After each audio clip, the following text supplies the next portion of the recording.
Okay, ladies and gents, hello, welcome to Lifehacks Tundra. Today we're going to be covering two gameplays with the specific objectives in mind of covering two main aspects or main things about what changes. And the first one we're going to cover in this gameplay is going to be situational awareness, but more specifically situational awareness that comes from listening, and how you're aware of the sounds of the battle around you, and how that can affect your gameplay rather than by seeing or knowing anything particularly about specific tanks around you. So that'll be interesting. Then we'll hop into the next gameplay, which will be the Object 430 Tier 10 Russian medium tank, and we'll talk about why it's so important to keep the high ground above your enemy, with good examples of gameplay in that as well. So, start the battle. On Fort Tundra, god dang it. On Tundra, your ambition as a medium tank should be to take the hill, and with the syntax, obviously, speed limit significantly better than the 40 that the predecessor, the FA422, had.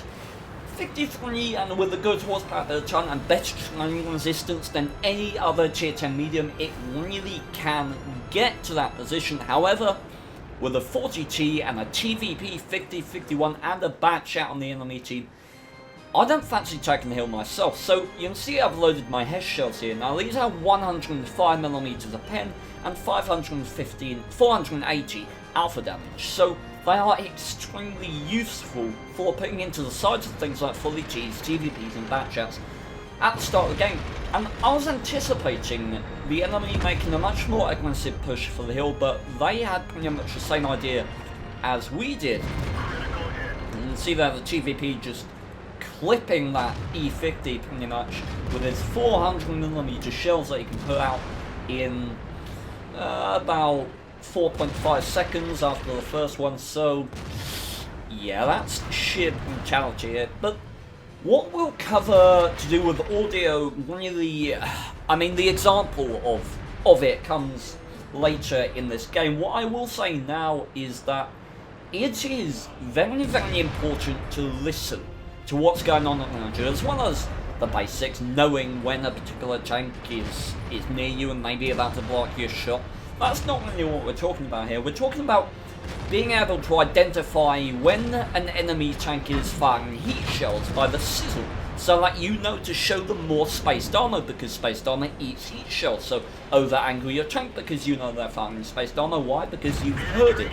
You can also identify what tank is firing at you by listening to the caliber of the shell that impacts your armor. For example, I can tell the difference between a 150mm shell and a 122mm shell. I can tell the difference between a 100mm shell and a 122, and it's simply because I pay attention to what it sounds like when those kind of shells impact me. I can also tell by seeing the tracer of a shell, by the speed that it travels through the air, whether it is a high explosive shell or armor piercing. I cannot tell the difference between APCR and AP, but all those AP type shells and HE have very distinct movement patterns through the air. So listening or observing those can help you identify the enemy's ammunition choice as well.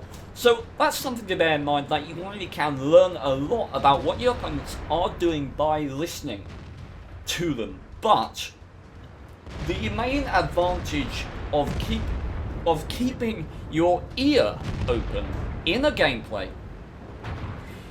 is that you can identify opportunities that you wouldn't were you not listening. For example, here, we know that this 40T is reloading, but we've got a TVP there who will take about 22 seconds to reload his 400mm shells once he fires them. He is fully loaded right now, and we know that we can't pressure this enemy 40T without running into him. So I'm in sniper mode trying to acquire the kill on this 40T, but I am listening, and I have just heard a 100mm gun fire one shell. Now, to me, that can't mean anything other than a TVP firing, because the WZ-121, I believe, can only use an 85mm gun. It may be able to mount a 100mm, but as far as I'm aware, that's only usable on the WZ-122, so it can't be the WZ-121. And from the rate of fire that I'm listening to here, it's going to fire again in a second. You hear that 100mm gun? I know that he has unloaded all of his shells, so he's got a 22-second reload. The 40T recently unloaded probably is going to load around the same time as the TVP, but TVP has 1.5 seconds between the shells, so I know that I have to target TVP because I will incur more damage if they load about the same time. TVP will deal out more damage to me in a short period of time, and I leave him on 3 health, weighing 55 tons. I'm not going to mess around with him. I ram him to secure the kill, turn around and put the shell that we have loaded into the 40T. And that was an engagement that was made possible because we listened. Because while we were in sniper mode, we were not tunnel visioning on the engagement that we were making. We still had the ability to hear and listen and perceive the environment around us, and we had the ability to know what was going on, and it allowed us to take down 2 very valuable opponents because we were paying attention. And it really does show you how important it is to listen to the battle that's going on around you. Even if you don't see it, we can know when this back chat is unloading by hearing it. We can count how many shells we've heard, and not even have to look at him to be aware of what his situation is, whether he's reloading. Same with this 5120. It's that level of awareness that can take you just from the standard situational awareness of doing this a lot, of looking around, to not even needing to. You may not even need to look behind you to know that a certain tank is fired if you can just listen for it, and it takes valuable seconds of time away from the time that you would spend doing this. You don't even need to do that. You can cut that out of your playstyle, and it's a good way of increasing your skill count at the game. This WZ is on the high ground, and we take him down before receiving flanking fire from the back chat and holding our position behind the lock, and that is poor awareness there to not be ready for that 5100 escaping. As it happens, it's probably not going to matter, but I see this back chat is shooting elsewhere, and so I'm tapping R once as I come out to stabilize my gun so that I can get this shell and then instantly fall back. As we've covered before in my gameplay nuances video, that's a very important maneuver in all of your different vehicles that you can use to improve your accuracy in situations where otherwise you'd have no luck of hitting the enemy. Now, I know that I can use this lock in this situation to go hold down against the Tiger because of where he is located. The syntax is pretty damn powerful, so I'm using it to hide all of my hull armor while we basically reverse side snipe, hold down against that Tiger 2. That's good awareness to know that we've got objects between me and him that allow me to do that. However, shot here, and this back chat is not looking my way. I'm not keen to drive forward because of the potential of receiving flanking fire from over there. As it happens, I was not aware that this lock covered the whole frontal location, but the reason you see me holding behind this lock is because I was engaging that Tiger over there, and I can easily receive flanking shots. Now, back chat decides to not move at all, and I'm just going to put this game in double speed for the conclusion, because what I have to cover next is obviously in the 430 game, and that is going to be why it's important to keep the high ground above your opponents, which is something that I've covered a lot before, and I make a point of emphasizing very, very much. But it's always good to cover it again and cover different examples of it. And this Tiger 2 almost wrecks me at the end here, but it does fire. I know that he's got the stock 88 from the Tiger 1. I can't waste any time securing the top gun there. And now, gentlemen, I'm going to hop over to another map somewhere to cover the gameplay in the Object 430. Okay, so beauty of the map here, Cliff. We are playing in the Object 430 by request on stream. I'm just gonna drop another hit. Join me on stream. You can request tanks, and I love playing them for you because I get to monologue relentlessly about their different statistics. For the 430, highest DPM at tier 10 on any medium tank. 120mm of frontal armor, 4 degrees of gun depression. It has its advantages, it has its disadvantages. I do not play this tank a lot because the disadvantages are that this tank has the worst gun stabilization on any tier 10 medium. I want to say that I believe the Batchat is worse, but just for a Russian medium to have this poor gun stabilization is awful. And it does emphasize or imply what the playstyle of the 430 is, as does the buff that this vehicle received in the recent patch, moving its hit points up to 2,000. This tank is a brawler. It functions up close and personal with that 120mm of frontal armor and 9.38 rounds per minute. It is a brutal tank. It needs to get in there and shred its opponents. And because its gun stabilization is so bad, it needs to be in close to make sure that it emphasizes that DPM advantage. Because the thing about this tank is it's a Russian medium, but it cannot function at medium to long range, which just robs it of so much versatility, which is why I don't play this vehicle in favour of the Object 140, which can make engagements anywhere for only losing a bit of frontal armour and a bit of rate of fire as well. I just value the gun so much more on the Object 140. However, Object 430, you cannot argue with this tank in terms of just raw brutality, and perhaps I should have taken that shot at the E5, and to be honest, in the Object 140, or indeed the T62A, I most likely would have. But this gun, it will let you down. It brings shame to other 100mm guns. This Russian 100mm, it's just... reliability is something that these Russian medium tanks are meant to have, and the 430 doesn't. And so, in a 140 in this situation, I would feel so much more comfortable because the position that I've taken relies on accuracy. And look at this gun bloom. In the Object 140, I wouldn't have even had to stop there to pinpoint that shot into the trunk of the Waffle, but 430... it is not about precision, it is about brutality.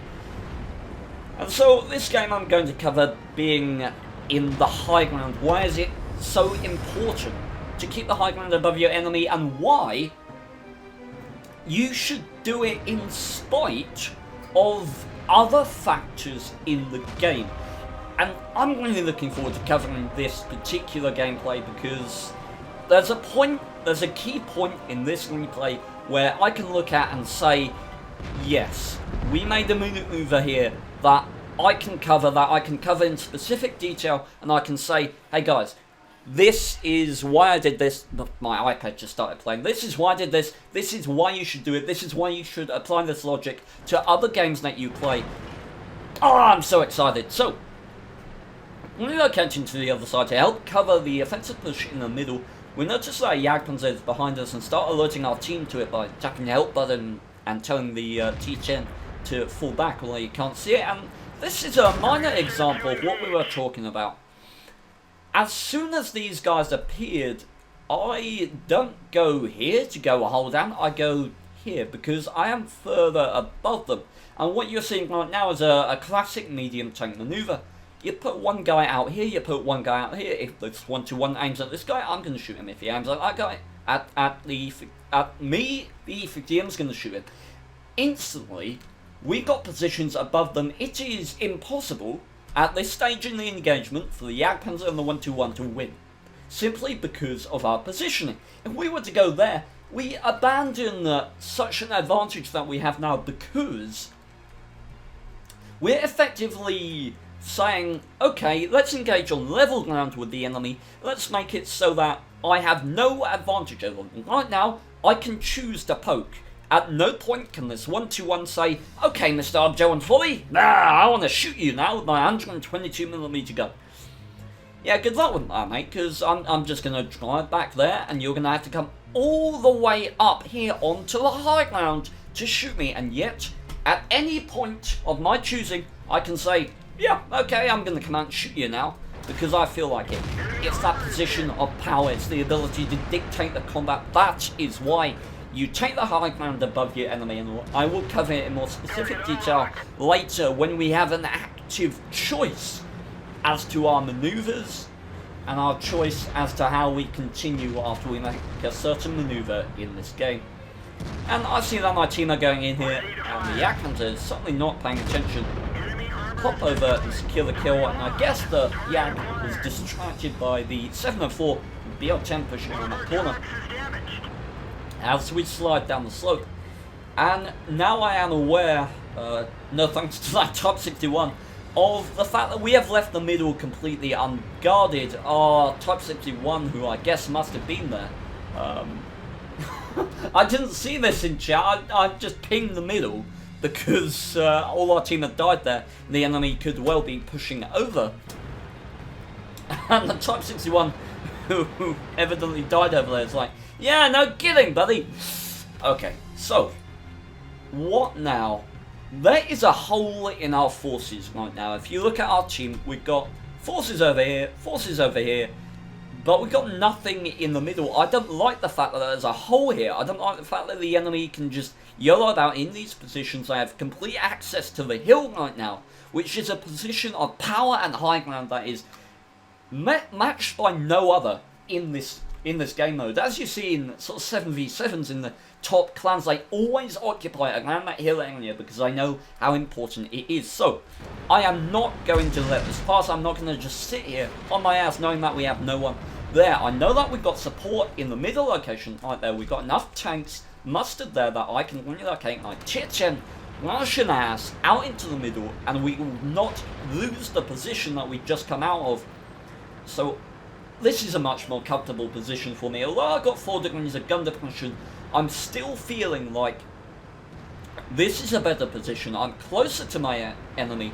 I'm going to be able to make my gun more reliably, and I'm only blessed here that there is no Archie in this game, and I'm looking... My objective at this point is, of course, to take the hill, because that should basically always be your objective in this game, because the hill is such a position of domination, as we will see in a moment after we claim it for our own. So we're heading up. We were a bit paranoid, if you like, about flanking far from those TDs, the Foch, Buffle, T30. We managed to get by unscathed. Now, unfortunately, I don't have 6th sense in this vehicle, so I don't know if I was spotted coming up. But I want to kill this Scent Axe, but... yeah, no. If I were to go around there, it would be a death sentence. I mean, there's a Foch 155, there's a Waffenträger Alpha 100. I mean, I'm just asking to die if I go around this side of the windmill. And as much as I might want to secure a kill on that Centurion, he's not worth my life, especially when he's on the one shot. So, I'm loading a heat shell, so make sure I secure this kill. I don't want to mess around with him.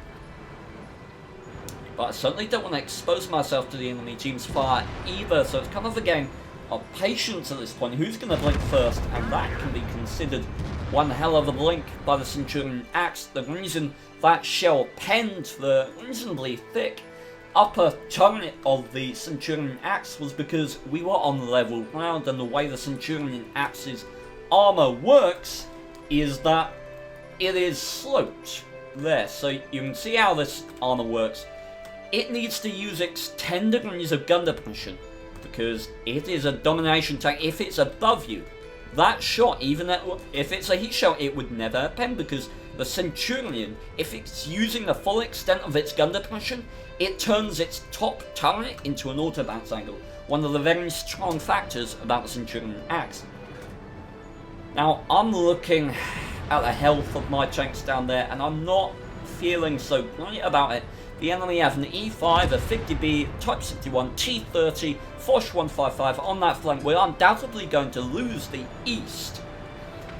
And to a lesser experienced player watching my gameplay here, effectively leaving my G57 Heavy to die down there. I do know that he's going to die, he just falls to the G57 Heavy there.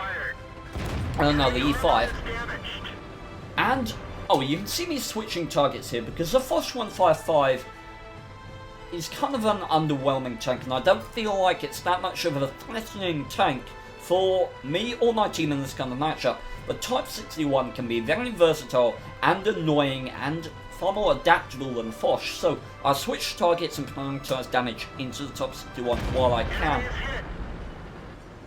So, yeah, to a lesser experienced player, watching me completely ignore the T-57 Heavy there as he died may seem cruel or callous or cold or just plain nude play, when in fact I know that it is pointless to make the engagement there when I could keep the high ground, because what I would be doing if I went down to secure the kill on the 50B and the E5 is, it's again the idea of, okay, let's fight on level ground. You're heavy, I'm going to completely abandon the high ground, I'm going to come down to you so that you can dictate the combat with me. I'm going to abandon the fact that I have now where I can just say, okay, E5, I want to pop over and shoot you now, I want to pop over and spot you for arty, I want to spot you for these TDs camping at the back, I want to do this, I want to do that because I can, I am above you, there's nothing that you can do about it. Instead, I would be yellowing down and instantly we're on a level playing field. And it's so bad to abandon the high ground in this situation. So yes, I waited for my T-57 Heavy to die, because the next engagement I'm anticipating is the enemy trying to push below me. And that's a stupid, foolish maneuver, because all that I have to do is sit on the high ground here and wait for an opportunity like the one we've got here, and now the enemy are screwed. They can't push because I've got a position of power above them. I can make my choices. I can say I'm going to come out. We caught them between a knock and a hard place. We anticipated this engagement far before it ever happened, and you can see how much better it was to do what we did and keep the high ground, keep that offensive, strong position, rather than yellowing down while they were still in a strong position with support of their T-30 and Foch 155. We just waited for them to come out into the open and outplayed them from a position of strength. So, fantastic, fantastic play. Now it's just a matter of cleaning up what's left, and I'm a bit nervous that a Foch is still lurking around these woods somewhere. And so, yeah, there he is. And I believe at this point I say he's going to get killed by the E50M, and then magically, yeah. And now we can have a bit of a show from the Object 140 here, and that is its DPM. This is the highest DPM you're ever going to find on any tier 10 medium, and just look at it in action, gentlemen. That is just brutal right there. Picking up our 5th kill. And now I think I may well switch over to the live game to show you what happens here. Wow. Oh. Ready to fire. Hallelujah! Now that's a Top Gun, do you remember? Alright, gentlemen. Hopefully, as always, you found the gameplay helpful, you've learned something. Do leave me a like if you have. It does encourage me to keep making content, and it really does help my self-esteem for the day. And until next time, fond farewell as always. Ow! Ow! My word!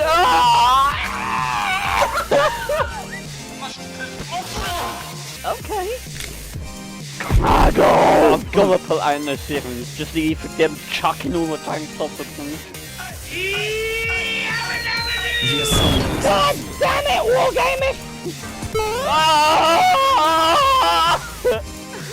Hey, I can see my house from here. Oh my god! This dance was better. As in better than you little bitch.